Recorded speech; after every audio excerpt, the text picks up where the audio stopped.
This is Bruce Friedman of Adult Site Broker, and welcome to Adult Site Broker Talk, where each week we interview one of the movers and shakers of the adult industry, and we give you a tip on buying and selling websites. This week we'll be speaking with Brian Gross of BSG Public Relations.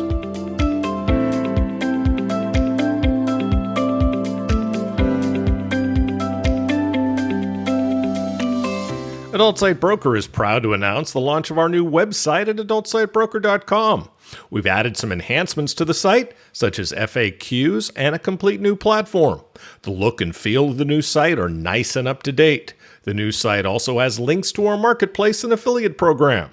Plus, don't forget Asb Marketplace, the first platform where you can buy and sell adult sites and domains for free. Asb Marketplace allows buyers and sellers the chance to come together on properties that are valued below our company's minimum of $50,000. Don't pay for other marketplaces when Asb Marketplace gives you this service for free. Visit asbmarketplace.com and sign up as a seller or a buyer today. And of course, there's ASB Cash, the first affiliate program for an adult website brokerage where you can earn as much as 20% of our broker commission referring sellers and buyers to us at Adult Site Broker. Check out asbcash.com for more details and to sign up. Now let's feature our property of the week that's for sale at Adult Site Broker. We're proud to offer for sale a tube site that has full-length BDSM videos for free. The site is built on WordPress and is 3 years old. They're currently the only free tube providing premium BDSM videos. They regularly add user requests and user-provided content after moderation. The owner started the site out of frustration because there was nothing else out there like it and he wanted to visit such a site. It soon became popular on Reddit and business soared. The owner has decided to move into other ventures outside the adult industry. The site's visitors come back again and again due to its uniqueness. They have over 13,000 premium videos, and most of them are 30 minutes or longer. With more videos and categories, the site can do even better. Most of the traffic is from Tier 1 countries. There is no advertising for the site. All of the traffic is either type-in or from SEO. This is a great opportunity for someone with existing traffic. Only $359,000. Now time for this week's interview. My guest today on Adult Site Broker Talk is Brian Gross of BSG Public Relations. Brian, thanks for being back with us again today on Adult Site Broker Talk. Is this a returning champion? Is this I said that to somebody, our returning champion, and they weren't a viewer of the show. So oh my goodness. Yeah, I had travesty. I had to explain it to them. I know. Everybody should watch Bill Maher. My God. Come on. Okay. Well, let me tell everybody. How you doing? I'm good, man. I'm good. Good. It's great to be in Thailand. It's funny you say that because someone literally, I said, "Oh, it's 8:00 here. They're in Thailand," and they go, "We need to know the COVID situation because we need to plan our trip. You need to ask." And that's not even my first official question, but since you brought that up, what is the situation? Well, before I give your bio, man, you're screwing up my format. We're going to make this entertaining. He's getting me good today. Well, it is entertaining, damn it. The COVID situation's kind of iffy. It's been bad for a while. It's a fourth wave, and we're let's just say it's stable at the moment if you believe what the government tells you, but I don't really believe everything they tell us. It's kind of falling a little too into place for my purposes.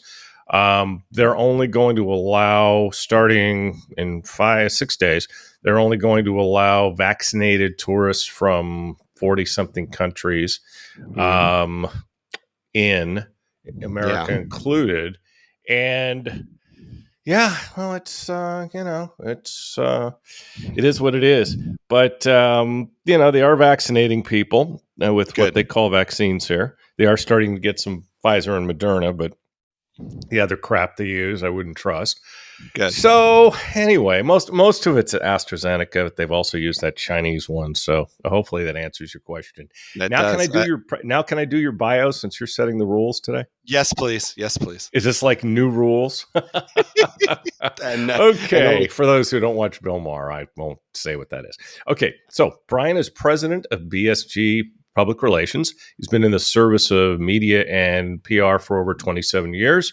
Brian's been employed by companies such as Deaf American Recordings, Warner Brothers Records, Reprise Records, Elektra Entertainment Group, Vivid Entertainment Group, and such. He's been employed by the Lollapalooza Tour. Brian was executive producer for Reality X, The Search for Adam and Eve. His background includes all facets of public and media relations, working with some of the largest businesses, celebrities, and music acts in the world. And I'm still waiting to get some of those people on my podcast, by the way. Mm-hmm. Hint, hint. I know. Okay. You are. I know. So you know what? You have a question for me. All right, because this conversation was postponed a few times for very specific reasons. Yeah. So the question is this: Yes. And mind you, it's a question. Any question I ever ask is a question I would answer myself, right? So I know my answer to this question, and I can explain it, so on and so forth. Sure. So the question is, if you had to choose, and you can pick one out of three, of how or what series your beloved team would lose in, if it was going to be the DS, the CS, or the WS, which is the series you would choose? Now, it's going to happen. Which is the series that is least painful for you? Yeah, that's hard. And let me explain to everybody that Brian's a Dodger fan, and I was going to ask him about this, by the way, because we record this October 26th. It's not going to run for a bit, and it'll be coming up on the Super Bowl maybe by the time it runs. And I'm a Giants fan. He's a Dodger fan. Obviously, the two teams are bitter rivals, and that goes back a couple hundred years, I think. 130 years. Yeah, crazy. And we just, for those who don't know, we just had an incredible season. Both teams, Giants 107 wins, Dodgers 106 wins. Oh, it was crazy. Then we went to the division series and they beat us 3-2. And painful. Got to tell you though, I walked away hating the Dodgers a lot less, respecting the Dodgers a lot more. And it kind of ruined me because I'm not sure I can ever really hate the Dodgers again. Kind of sucks because I've hated the Dodgers since I was a little boy. But to answer your question, I don't know. That's a hard one, man. Probably division series, but losing to the team we did obviously hurts more. Yeah. But I'll tell you something else. I think the two teams, and now the Dodgers just went out in the championship series. National League Championship Series, I think the two teams absolutely wore each other out. And if you want my opinion, our series was the World Series. So my answer is the CS because, and to your point, I felt two things. A, once we beat the Giants, a true Angelino, you want the World Series, but this is one of the most underrated, unwatched rivalries in the history of sports. It's 130 years old. It covers two coasts. It started on one coast, which I don't know about your parentals, but my father and his family were Brooklyn Dodger fans. Came west. Cool. The whole nine. Right. There were a lot like you. There were a lot like you. Yeah. And so Al Michaels' family did that. Yeah, so I have old Brooklyn Dodger programs in storage, stuff like that. And that's cool. And so I grew up a Dodger fan, right? And you grow up hating the hated ones, and you on your end grow up hating. So it's a big. So the Dodgers, these two teams beat each other up. And honestly, when the series ended, was it 2 nights ago now, whatever? I felt a sense of relief. I was like, okay, I did too. Because here's of course, but here's the thing. So we beat. And we can go into the whole 60 game and what last season was and blah, blah, blah. I get it. And I've seen all the memes and they're hysterical. Right. The Braves wanted this one. They wanted it more. It was no Sure. question. And I'm never, ever going to use the quote unquote injury bug as an excuse. You can't. Injury is a part of sport. And Yep. I've never been any fan base, any person that starts going into injuries. The Braves had one of the best players in baseball taken off their roster, in they June. did. So I mean, forget the Max Muncy injury was freak. You had it's a part of sports. Yeah, It's it the is. way it goes. The Braves wanted it more, in my opinion, and they're there, and they're a great baseball team. And frankly, now I'm of the opinion of, if you're a fan of sport and sort of the morality of sport and the cleanliness, you got to root for the Braves. My God. Yeah. Oh my God. I mean, I don't like the thought. And of course, the best I resent what the Astros did to you guys because I'm a baseball fan. Yeah. And got a slap on the wrist. Not even. Absolute slap on the wrist. Even. No, Astros are dirt, man. Astros are absolute dirt. And you know what's painful about this whole thing? And it's painful, by the way, for both of us. Look at their manager. Who's their manager? Yeah, I'll be honest with you. I'm not a Dusty Baker fan. Really? I haven't been a Dusty Baker fan since he left San Francisco. The way he left wasn't good. I won't get into the specifics because it probably won't sound good. But because I try to be as PC as possible on this podcast. You got me at 8 o'clock at night. My PC button might be out the window. Yeah, I'm not a Dusty fan, so I can't. There's nothing about that team that makes me root for them. In fact, if anything, I'd root against them because of him. So anyway. And I grew up, one of my childhood memories was Dusty Baker hitting a game-winning home run in the early 80s when I was a kid, and Dusty Baker being that sort of person. So when he started jumping around, and of course he goes and is the manager of the Giants and then DC and then takes the job in Houston. Yeah, it was terrible. And my mind just went to like, are you bored? Do you know, Dusty, is your marriage that horrible? He was desperate. He was desperate. Horrible. And that's not how you want to remember someone like. You don't want to think of him like that. Right. And now he's taken a team that obviously had skill players. Sure. They've got the players. They made it work. Yeah. They beat quality teams. It's a great team. It's a great team, but I can't root for them because of what they did a few years ago. Absolutely not. I never will. I never will. I'll always hate that franchise. And they got lucky. They got lucky because the year off of that, they come back during the pandemic. There was no one. The razzing they got. Yeah. There was not even close. Yeah. So I get it. No, they skated, man. They skated. Yeah. Oh, so I get to gracious. turn off. Your Niners are a problem. My Raiders are actually decent now that we got rid of the coach. So it's it's the beautiful sports calendar. I'll tell you this much though. Feels nice to have the sports calendar back. Feels nice to have the normalcy of the sports calendar. Hey, maybe you and I should be doing a podcast, Sports Talk, with Brian and Bruce. What do you think, man? At some point. Yeah. I'm mad at that. I can talk. I didn't know you were as into it as you are. That's awesome. Well, as am I.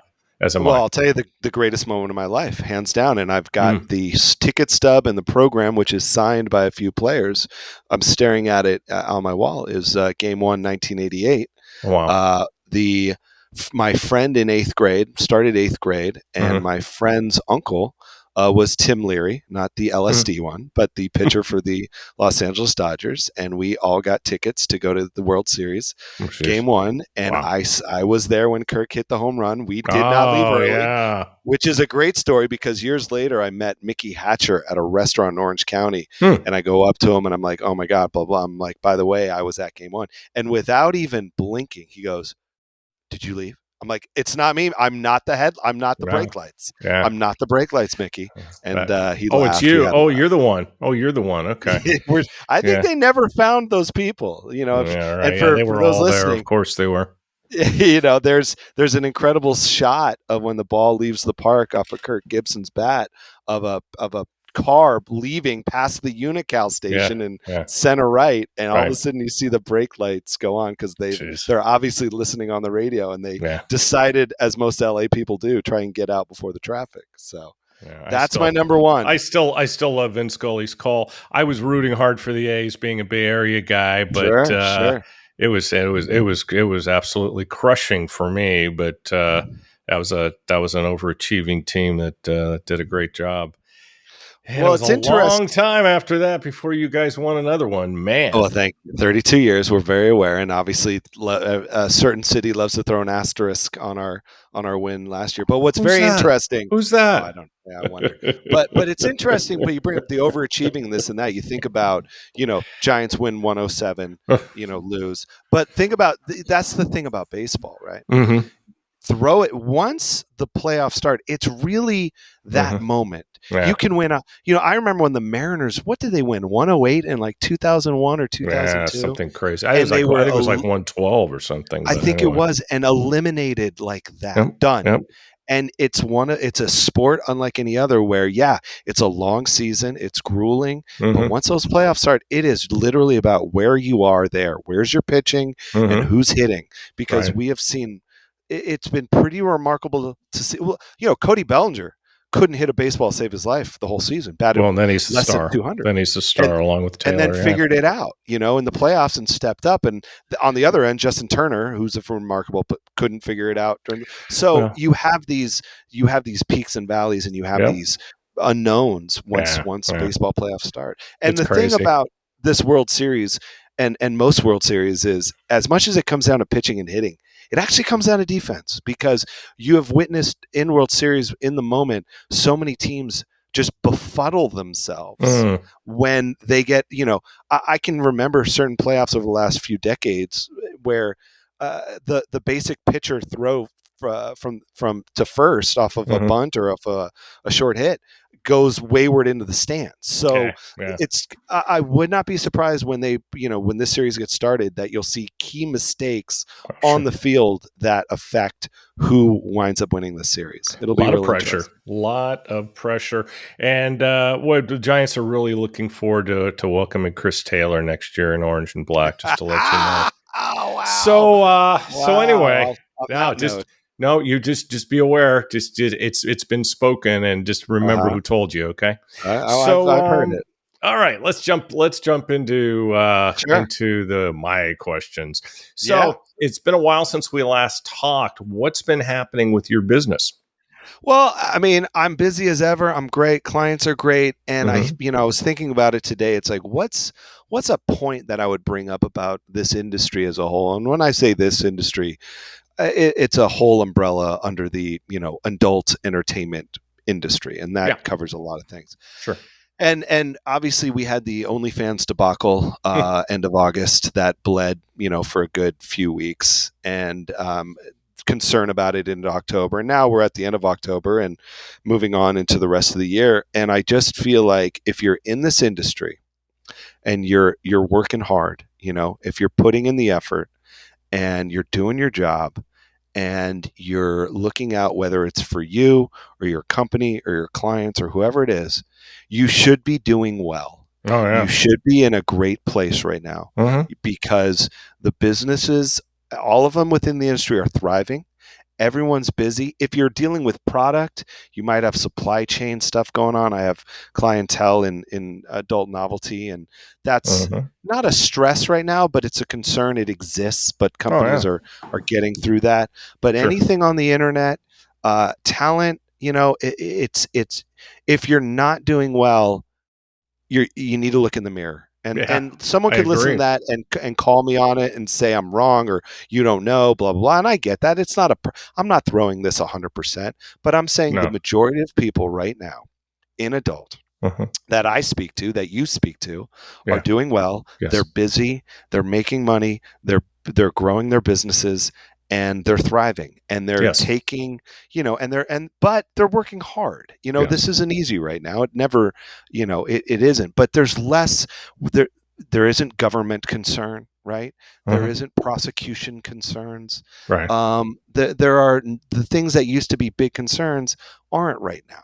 Yeah. So it's opportunity to be taking advantage of an industry that's small right now. I would say that there's less actual production companies than ever before. There are people that you and I know that are no longer in the business, who have gone on to other industries. So if you're in this and if you've got it together, there really isn't much of an excuse that you shouldn't be doing well.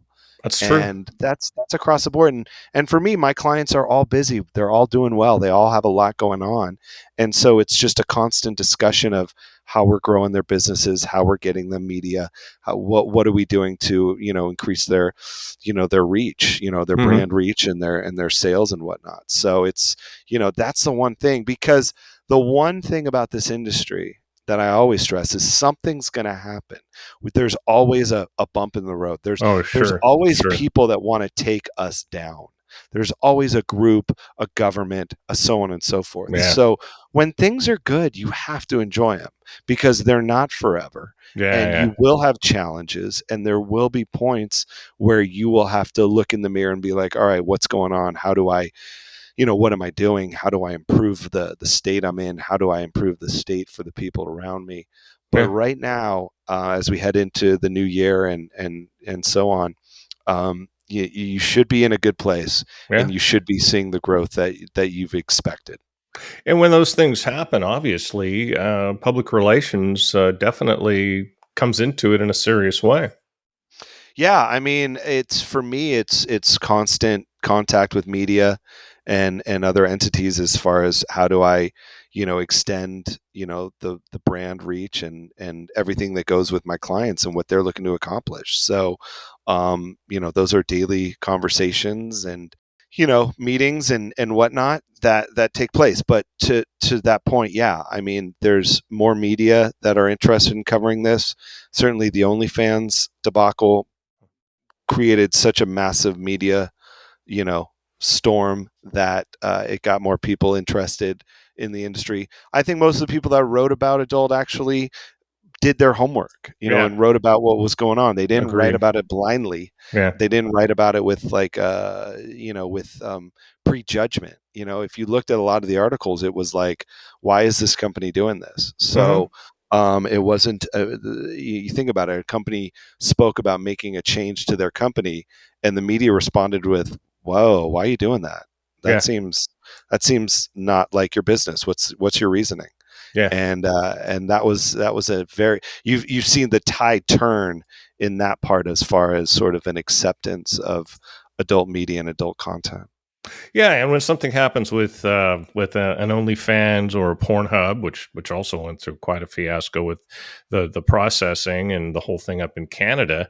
Hmm. Oh, and not only that, but the big New York Times hit two pronged hit job by the writer whose name will go unmentioned.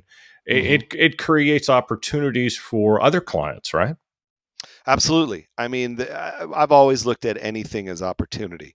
So you can dwell on the negative of whatever takes place, or you can look at what is taking place and how you can make it beneficial to your needs or to what Yeah. you have going on. Sitting and sulking isn't going to do anything. So, it's about taking advantage. And we haven't even talked about the crypto aspect too, because obviously Right. that's only going to increase. The NFTs, crypto markets, and whatnot are bringing more opportunities. I have a couple crypto clients in the space as well. So you're seeing growth in that regard. So I mean, Hmm. the things that are giving opportunity, people are jumping in and figuring out how to work with, and I think it's really exciting. So why don't you talk a little bit about crypto and NFTs? It certainly is I think in its infancy, and it seems to be starting to take off. I agree. The funny thing, going back to baseball, is there's a battle, and you might know more than I do about this, and I'm certainly doing my research. But there's a battle in the NFT and the baseball card market, and you're going to Hmm, see that continue. There's interesting. stories with sports cards, baseball cards, different things in the NFT world where valuations are starting to come into play. Hmm, On the adult end, you have talent creating NFTs, doing deals with different companies, right. and the like, and getting involved in the cryptocurrencies as well, Hmm. and promoting. And the underlying thing with that is sort of the acceptance. Back in the day, or whenever, you might say, if a quote unquote porn star was involved with something, it might be risque. It might be looked at in a certain light, and sometimes either a negative light or an Hmm. ultra cool light. Now Right. it's just a more accepting light. Yes. Now it's more hey, we've got this person who has this amount of followers and creates this kind of content, and this is their brand, making a certain number of NFTs, doing a deal with an NFT company, or getting involved with a crypto company and promoting crypto. So Hmm. it's and then you've got the sort of underbelly of people and companies involved in the crypto market that just see opportunity. So, Yeah. and then obviously when someone like Elon Musk is shouting out cryptos, different coins, Right. it's a game changer. So it's far beyond the, ooh, that's a porn star. Ooh, that's dirty. It's far beyond that. We've, Hmm. that's left. In some That's been left in some behind. circles. In some But circles. but I'm specifically saying in the crypto NFT market. Yeah. Yeah. Yeah. Yeah. Yeah. I get it. It's I get it. it's definitely been left behind, and I haven't gotten any pushback, Hmm. at all. And so it's been a forward progress. Now crypto media is a little different in the aspect of you have so many companies with so much money in crypto that the media, the specific crypto media, Hmm. they're looking to get paid at anything they can. Oh, So sure. they're fearless in like, oh yeah, you need to pay us this amount if you want to do this. And they're not all like that, but certainly there's a percentage. And so you Hmm. pick and choose what media you deal with. Because at the end of the day, they also know, well, if we're going to get an interview with X, whoever it is, and they're not going to pay, but we want them because we want the SEO and Right. we want the traffic. Well, we're Right. going to have to suck it up and do that interview and not get paid for it. So there's a battle in that regard when it You comes to a get paid sort or of you get crypto media. paid. Yeah, exactly. So that's been really interesting in that regard. Yeah. So, what's your opinion of publicity in the age of social media? It's an important aspect. I mean, you know, there's been plenty of articles written about how a celebrity can now just deal with media and deal with their fan base, directly through social Yes. media, which is fine. But there's only so many hours in the day, and just like you need a manager and an agent and whatever else in your corner, you still need someone in the publicity marketing end, because your focus is on what it is you're doing, what makes you famous. Hmm. My focus is on putting aligning the stars and the people to help guide you and your brand to get the attention that you do want, Yeah. and to try and avoid the attention that you don't want. So Hmm. I mean, I just social media is a tool for me. For me, when it comes to like my Twitter, for example, I'm constantly tweeting out articles that I find interesting, and mix and also tweeting out articles about my clients, sending them to their Twitter accounts so they retweet them, and just trying to see what takes off and could potentially go viral. Hmm. So nothing's changed in that regard. Um, I have clients that do very well in different social media, whether it's Twitter, Instagram, TikTok, Snap, and everything of the ilk. So I mean, and then you have sort of the content creating companies that are almost an extended version of social media, albeit paid. So Hmm. it's they kind of all bleed together in one way or another. Whether it's straight up publicity and media, who are also advantageous on social media, the content creating, there's a lot of bleeding together. So Sure. I don't look at one pushing or pulling the other, as much as they all sort of exist in the space, and you handle them accordingly. Got it. So, what are the industry's publicity needs in the age of content creator platforms? Well, someone's got to, if you're a starlet and you have an OnlyFans and you want the world to know about it, you can yell and scream as much as you want, or you could be as SEO savvy as you could be, but you still need help in the outreach. And that's Yeah. where someone like myself comes in. So it's just taking advantage of media that will write about, my clients, and if they've got a story to tell or something interesting to say. So it's, every, you whatever it is you have to promote, you need help in promotion. And there's some people that are incredible. I had a conversation with a friend of mine who's doing a ton of different things, and is media trained, is media savvy, is getting herself media. And she's not an adult star per se, she's more of a sexologist, therapist of the ilk, and she's Hmm. doing incredibly well on her own. But she's got the time to Interesting. do that. There's the if she blows up and becomes incredibly successful and for lack of a better word, more famous, then she's not going to have time, and she's going to need someone to help be in her corner and go through things, because there's sort of levels of publicity based on who the person is and how well known they are. So, it's important that when whoever you are and whatever it is you do, you only have 24 hours in a day, and you have to take advantage and make the most out of them. Sure. So if you're doing work that is taking away from something else that potentially makes you money, you need to question why you're doing that. So absolutely. So it's very important that you, as who you are, whatever business you're in, acknowledges that and make sure you're not giving time away for money. Oh yeah, and I mean, all the things that we do, primarily the website brokering, but also marketing, general consulting. These are things that people either don't have the expertise for, and in your case, publicity, obviously, they either don't have the expertise for, or if they were able to do it themselves, they would take away from their primary form of making money. And the question is, does it make any sense? And I think you and I both know the answer. No, it doesn't. And there's also the thing of, you don't want to be a jack of many trades. You want to be the best at one trade, potentially. So, I've been doing this for a long time, and every day is different, for 28 years, almost 29. Every day is different. He started when he was 10, by the way, just to let everybody know. Exactly. Yes. I mean, right out the womb. But it's important that people understand. You and I have met people in our lives that try to do a little bit of everything and sort of take pride in that, and ultimately are good at nothing. Exactly.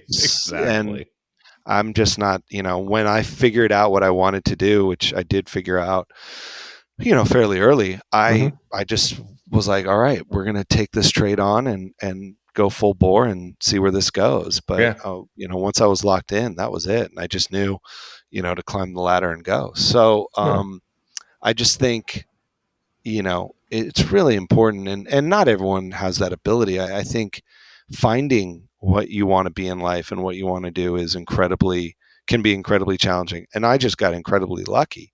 So, but I knew once I had it, and once I developed mentors and started working for people, that, okay, I like impressing. I like living up to the standards set by those before me with whom I learned from. So it was important to it's not just about for me, and these people don't even know I have that sort of mentality, but it's for you want to impress upon those that have given you the opportunity. Absolutely. And look, you're damn good at what you do, and that's why I recommend you. So I appreciate it. No, not a problem. Well, you know that. And being on this podcast is in its own way an endorsement. So, and you've been on twice. So yeah, well, I feel very special. Well, you are special, Brian. I'm sure your mother told you that many times. Exactly. How does talk about how public relations coexists with SEO? It's almost it's almost something I'm asking for a friend who's me right now. Yeah, I mean that's just verbiage, right? It's like picking the right words. It's one thing that I am in no way an expert on, but I just try to, speak to people like you and others of the sort that understand SEO more than I do, and figure you out. Want to bet? Well, I mean, but that's the trick SEO, right? It's there's constant moving the goalposts, right? Yes. Like at the end of the day, by very powerful companies. Yes. So you do your best, and then hope the goalposts don't get moved, right? At this rate, or taken down completely.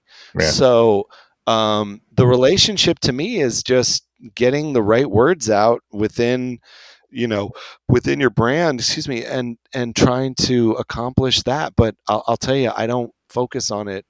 I don't know if I don't focus on it as much as I should, or I just don't focus on it because I've got so much going on in the aspect of I'm trying to accomplish the media presence for my clients that can then ultimately turn into quality SEO.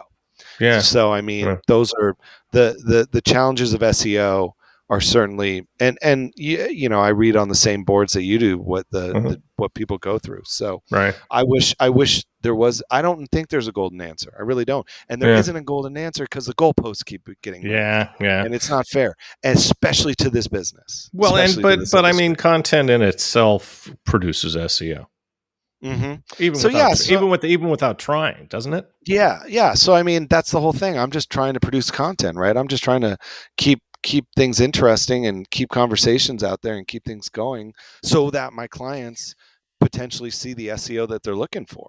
Yeah. So Got it. for ultimately I stay in my lane, do my job, and hope that that correlates to accomplishing the SEO that is necessary for my clientele. I Yeah. wish, and again, I wish I had some great answer, but I just think that is the answer right now, and you just try and stay on top of it. Yeah. There seems to be a new content creator platform launched just about every day. Hmm. How can they all be successful, or can they? They can't. So Hmm. it's really how the backbone of the company and the business is that will decide how well the platform's going to do. And the competition is so brutal, Yeah. and companies that are light years ahead are obviously, you know, in better places than newer ones. But Sure. certainly there were ones that launched earlier, you know, in the end of summer in August around what happened with OnlyFans that have seen success and have seen opportunity Yeah. and are hopefully doing the right things to grow. But I mean, Hmm. it's no different than growing any other business. You got to grow your customers. You got to take care of your customers. You got to take care of all the people involved and on both sides of it, the creators and the customers, and you know, make sure the transactions are fluid and make sure the business is running smoothly. And if all that's happening, you've got a good chance to succeed. But the Right. space is definitely competitive, but that's no different. I mean, in the early 2000s, how many, there were 30 gonzo porn companies, you know? So, I mean, something becomes an opportunity, people flood to it, Right. and there's a survival of the fittest. Yeah, it's kind of using another baseball parallel. Build it, and they will come. It's happened with, as you said, with pay sites, with certain niches of pay sites. God, it's happened with cams. It continues to happen with cams, and now it's happening with clip and fan sites. Hmm. And Yeah. and, and these companies are like, oh well, I'll open this and I'll get rich. Yeah, they see opportunity, but the companies that are going to last are the ones that do the basics right Sure. at the end of the day. So uh, there's no more than that as far as like what's going to differentiate. And obviously, companies that had a head start and took advantage are going to be well. And usually, there's one company. You know, we OnlyFans is on the tip of the tongue of any and everyone. Yeah. So you know, we'll see where it goes. We'll see what happens. I don't, you know, only frankly one or two people know as far as what that company will ultimately decide. But Right. the other companies will, you know, see opportunity and take advantage of it as much as possible. Yeah. You know, and there's creativity, there's marketing, there's publicity, there's sales, there's everything that goes into it. But again, you know, for me, early 2000s, I had a ton of gonzo, you know, adult companies. Then there were pay sites, then there were campsites. Now there's content. So and all the while there were still production companies, right? You Right. know, you still, you know, the production companies I work with are doing incredibly well, Yeah. saw incredible growth through the pandemic and have continued. So I mean, you know, the need for content isn't going away. No. How it's being delivered is in a constant change, Yes. and those that are able to deliver a quality product to the consumer in an easy and, you know, profitable way are going to be ahead of the others. Now you do work with a lot of studios. And this is a good question for you. The content platforms certainly have taken a lot of the talent away from the studios. A lot of the performers don't want to work for a studio now when they can make $100,000 a month, say with an OnlyFans or another similar platform. Yeah, but Talk about that challenge. well, actually, the talent that are really smart look at the studio in a whole different way.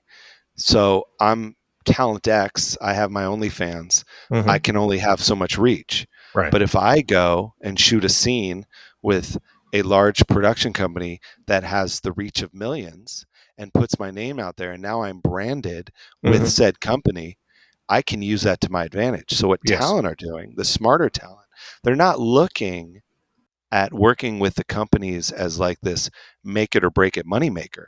They're looking at it as an opportunity to expand their brand and to increase their fan base and to ultimately bring that fan base to introduce them to their content Mm. platforms. And the smarter talent, the more savvy talent are doing that. And that's what you're seeing. You're The seeing smarter talent. ones are, the more astute ones are, but aren't the studios still losing people? No, I don't think so. Really? I have not, I don't know one producer director in the circle that I work with that has had any problem with finding talent or any notion of losing them. Absolutely not. Interesting. Interesting. Because the talent, if how are they going to reach their audience? Yeah. You can only reach it through, so much through your social Yeah. and through your content platforms. Well, But if you especially if shoot you're new. Yeah. Yeah, but if you shoot with a company that's content is seen around the world and is one of the largest names in adult production, then you're going to garner a larger fan base. And that's just Sure. knowing how to brand yourself Yeah. and knowing what type of scenes to shoot and Yeah. knowing who to work with and knowing who you want to produce and direct you. So it's a totally different mindset than what it was before. And there's plenty of male, female, trans, all facets Mm. that are going into production companies, working with them, and both parties have taken advantage of the other. It's not Mm. like one's, both, they both look at it and go, this is, Hmm. I'm not going to say taking advantage, but as much as Well, looking at opportunity with each right. other. Right. Yeah, I The understand. company shoots with a talent who's got 1 million followers. Well, she's going to let them know that she shot with that company, and Yeah. the talent who is shot with the production company, one of the most famous in the world, is going to let that company promote the hell out of whatever the scene is or whatever And the movie everybody is. wins. So, Absolutely. yeah. You win if you're smart. You win if you're Hmm. savvy. You win if you've got some business efficacy and you know what you're Yeah. doing. Yeah. So no, I haven't. What you're bringing up is absolutely nothing what I have seen. Okay. And Okay. that goes back to what my original statement of like, Right. if you're in this business and you're doing what you should be doing, you Right. should be doing well. Yeah. And now you mentioned that with the industry obviously getting a boost from the pandemic. So, how do you think people in our industry can continue to thrive after the pandemic? Well, I mean, you gotta do what you do best, and that's up to the person, the company, and so on. So, if you know what you can do best at, you got to stick with it. And you and I, listen, we can go back to sports. Everything Hmm. always goes back to sports. Of But course. if you've got a consistent, if you are known and you've got a bat and you hit oppo and you know how to work against a shift, then you're going to be in that lineup. Or if you're Chris Taylor and you just consistently get up there and can muscle the ball and And you get and to go to play the with Giants. and hopefully never ever wear orange and black, Yeah, baby. you'll find success. So in this industry, we had sort of a rocket boost out of the pandemic. It's not going away. Yeah. It's sure as hell is not going away. Yeah. So it's just a matter of maintaining that growth or being smart when that growth happened.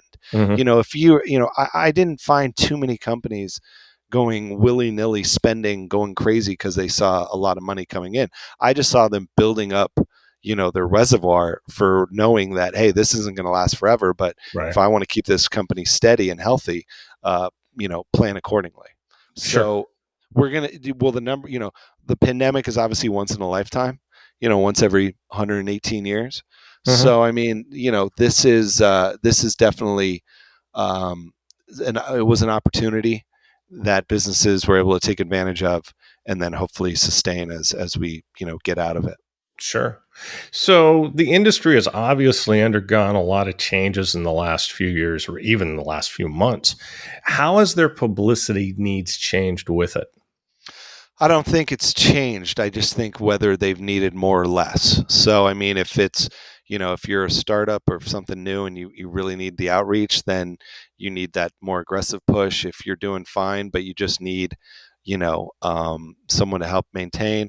And then also, there's been a lot of, crisis PR. There's always challenges, and there's always something around the corner that you're going to get the call. I get the call at midnight from someone in wherever they are that says we got a problem. Yeah. So it's having someone that has the experience with that and the know-how and bring is reachable and isn't afraid and can handle those types of occurrences that are going to happen. It's not if but when. It's like a motorcyclist. It's not if you're going to fall off the bike and get in an accident. It's when you're going to fall off. So that's why I don't ride a motorcycle. Yeah, it makes two of us. So I mean, it differentiates to the company and the person as to what their publicity needs are. But if you're trying to grow your brand, it's definitely an important aspect of marketing. Okay, let's say someone they're new or they're small and they don't have a budget to hire people. How should they be handling social media and publicity if they try to do it themselves?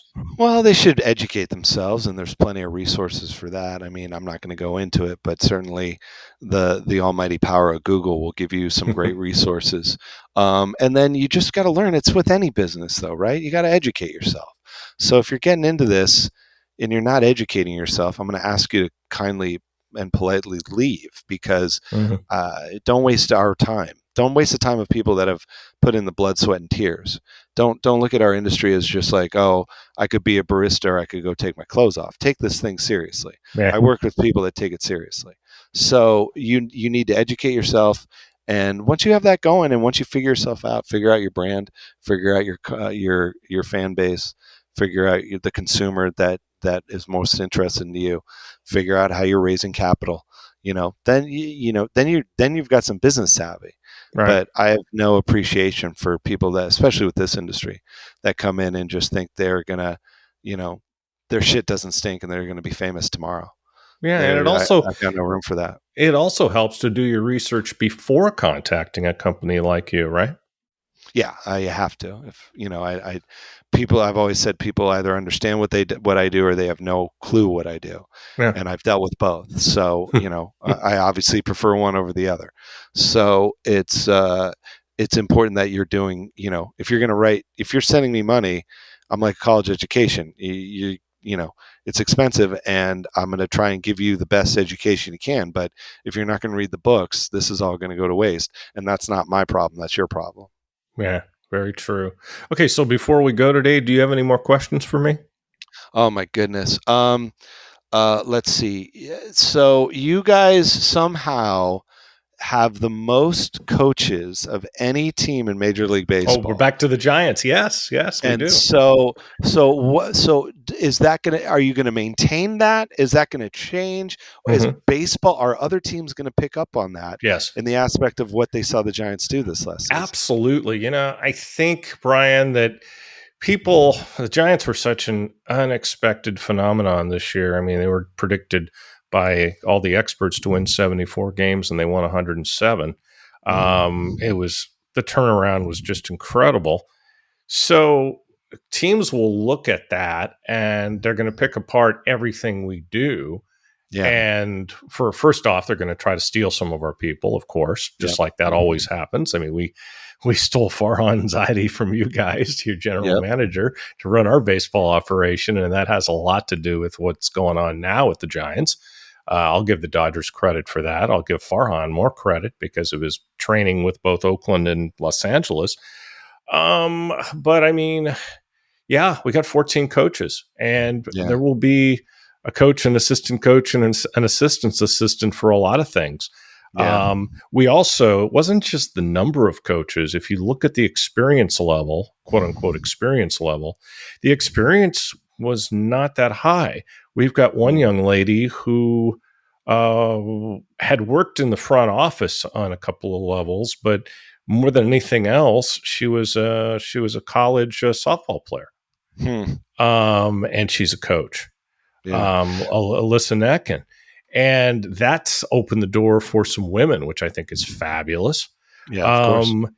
And I think that there's going to be more people coming in from the college level, more people coming in who never played Major League Baseball, which is the case. I don't think our bench coach ever played Major League Baseball, which is unheard of. So I think it's like thinking outside the box, and Ed, I mean, Gabe Kapler was with the Dodgers. You know a lot about Gabe Kapler, our manager. He thinks differently. And I think that's what a lot of teams are going to try to do. Will they replicate the success? In most cases, that doesn't happen because you try to copy. Well, the interesting thing about the National League to me is when you look at the landscape, there's really only 4 teams for the next few years. You can see the teams that are still going to struggle. And a lot of the struggles start at the top, at the general manager and ownership. So the stable teams like the Giants, like the Dodgers, like Atlanta, and are really going to be sticking around for a while. And you've always got the Cardinals, but then the Cardinals go ahead and they fire their coach. So, I mean... that was stupid firing their manager. Padres are just going to turn around and hire him now. Yeah, but then you have these organizations that falter. I mean, the NL West has 3 teams that just can't keep it together.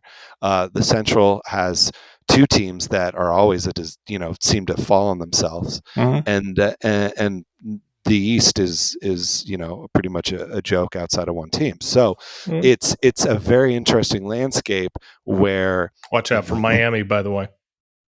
I'd love to, but I've actually been to that stadium twice, and I think let's not upset the Miami sports base because they get enough crap, but I don't. The funny thing about Derek Jeter running that team is he's literally now taken the entire state of Florida and made it the Yankees training ground. So at any point, if someone becomes really good, he gets a phone call, and all of a sudden they're in pinstripes. So it's one thing when it was Tampa where the minor league is. Jeter goes and runs Miami, and there goes Stanton to put on pinstripes. So it's pretty hysterical in that manner. I give no chance to that organization based on specifically who's running it and who his loyalty is. He gets paid in Miami, but don't tell me his loyalty isn't to the Bronx. We'll see. We'll see, right? We'll have this conference. When do you think? So you're saying Miami will be a playoff team when? Within 2 years. Okay. Let's mark this, put a little note down. And I will tell you there is no chance Miami makes a playoff in 2 years. Okay. Sounds good. That's a good one. Good. And it's a team that you and I could care less about, by the way. Oh yeah, I could really give a shit, quite frankly. Okay, Brian. Well, hey, I'd like to thank you again for being our guest. Thanks for having me. Hey, on Adult Site Broker Talk, and I know we'll get a chance to do it again soon. Sounds good. My broker tip today is part 5 of what to do to make your site more valuable for when you decide to sell it later.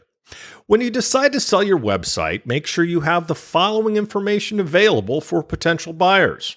Detailed information about your company, your website, and any other aspect of your operation that the potential buyers may want to find out about.